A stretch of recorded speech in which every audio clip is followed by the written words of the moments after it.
আসসালামু আলাইকুম। কেমন আছেন আপনারা সবাই? সকলকে ঈদের অনেক অনেক শুভেচ্ছা। কুরবানি ঈদ সবার কেমন কাটলো সবাই অবশ্যই কমেন্টে জানাবেন। আমরা সকালবেলা হলো রেডি হয়েছিলাম। সারার বাবা নামাজ পড়তে গিয়েছিল। তারপরেও নামাজ পড়ে এসে আমাদেরকে গ্রামের বাসায় নিয়ে আসলো। এখানেই হলো আজকে আমাদের কুরবানিটা দিবে। মানে এখানেই হলো গত বছর থেকে এই গ্রামের বাসায় হলো কুরবানিটা দিচ্ছে। না হলে আমাদের শহরের বাসায় হলো কুরবানিটা দিত।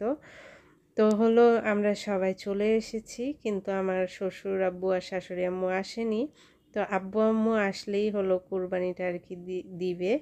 তো আমরা হলো আগে চলে এসেছিলাম। তো আমরা কিছুক্ষণ হচ্ছে একটু বাইরে ঘোরাঘুরি করছিলাম। তারপরে হলো দেখি যে আব্বু আম্মু চলে আসলো। এই যে আম্মু আর আমি বসে আছি, আর আব্বু আমার হাজবেন্ড তারা হলো কাপড় চেঞ্জ করতে গিয়েছে, যেহেতু কুরবানি দিবে তাই হলো কাপড় চেঞ্জ করতে গিয়েছে। তো এই যে সব কিছু রেডি করছে কুরবানির জন্য। আর আমার মেয়ে সারা সে হলো গরুটাকে নিয়ে আসতেছে দেখে ভয় পাচ্ছিল, কারণ এর আগে হলো আমাদের যে কুরবানির গরুটা ছিল, তো সেই গরুটা না অনেক লাফালাফি করছিল, এমনকি পালায়েও যাচ্ছিল। তাই হচ্ছে আমার মেয়ে ভয় পাচ্ছে, আর সে হচ্ছে ঘরের ভিতর আছে, আর আমরা হলো দেখতেছি। আর এই দেখেন এই গরুটাও কেমন লাফালাফি করছে, এই যে মানুষ সামলাতেই পারতেছিল না, রশি হলো আর কি হাত থেকে ছুটে গেছে, এমন আর কি করতেছিল। এগুলো দেখলে না আসলে খারাপও লাগে, কিন্তু কি করার, এটা তো আমাদের একটা নিয়মের মধ্যেই পড়ে। তাই হলো আল্লাহর ইচ্ছেতেই এটা হলো দিতে হয়। তো যাই হোক, কুরবানি দেওয়ার পর আমরা হলো বসে আছি, আর আজকের ওয়েদারটা এত সুন্দর, এই দেখেন বাতাস। আর এই যে রান্না বান্না করার জন্য হলো আর কি গ্রামের আশেপাশের লোকজন নিয়ে আসা হয়েছে, যে আমাদেরকে রান্না করে দিবে। আর তারা হলো রান্না করছে, ভাত চড়িয়েছে। আজকে রান্নার মধ্যে থাকবে হলো ভাত, ঘন্ট আলু বেগুনের, আর হলো গরুর মাংস। তো সেদিকে রান্না হচ্ছে। আমি সারার বাবার সারা একটু হলো পুকুর পাড়ে এসেছি দেখতে। আর আমার না পুকুর পাড়ে ভয় লাগছিল, কারণ ওইখানে না অনেক সাপ আছে, তাই হচ্ছে ভয় লাগতেছিল। তো যাই হোক, আমি হলো দেখে দেখে হাঁটতেছিলাম, যেহেতু জোকও আছে। আর এই দেখেন বাতাস আর ওয়েদারটা এত সুন্দর, অনেক ভালো লাগতেছিল। আর আজকে হলো আল্লাহ আমাদের সকলের উপর রহম করছে এই কুরবানির জন্য। আসলে প্রচণ্ড যে গরম, সেই গরমটা রোদটা আর কি দেয় নাই, বাতাসের কারণে না অনেক ভালো লাগতেছিল।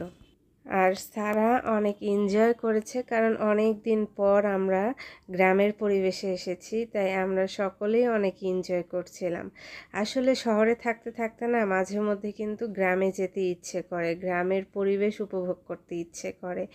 তো এই তো আমরা এখন ভিতরের দিকে যাচ্ছি। আর আজকে কেন জানি আমি অসুস্থ হয়ে গিয়েছি জানেন। এর আগেও সেমাই ঈদে কেন জানি ঈদের দিনে আমি অসুস্থ হয়ে গিয়েছিলাম, এবারও হচ্ছে আমি অসুস্থ হয়ে গিয়েছি। কেন জানি ঈদের দিনই আমার সাথে এরকম হচ্ছে।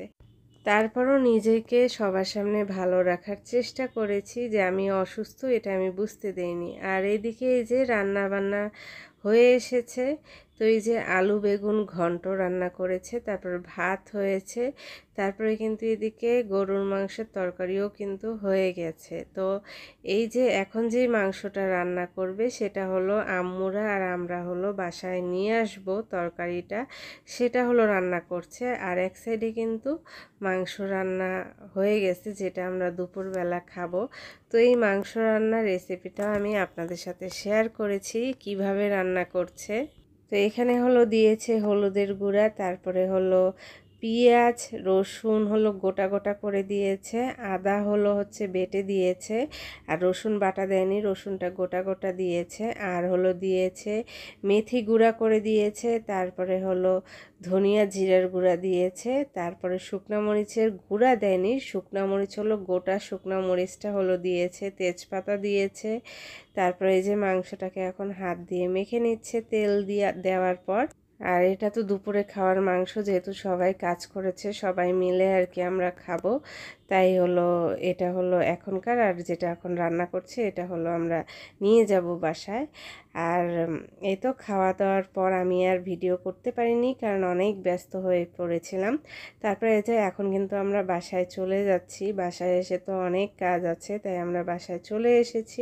বাসায় এসে সব কিছু গুছিয়ে রেখে তারপরে গোসল করে এখন আমি ভিডিওর ফিনিশিংটা করছি। তো এই তো অনেক কাজ করলাম আমরা আজকে, অনেক ধকল গেল আমাদের উপর দিয়ে। আর মানে রান্নার পরপরই না দুপুরের খাওয়া নিয়ে এত ব্যস্ত হয়ে গিয়েছিলাম যে মাঝখানে আমি আর ভিডিও করতেই পারিনি।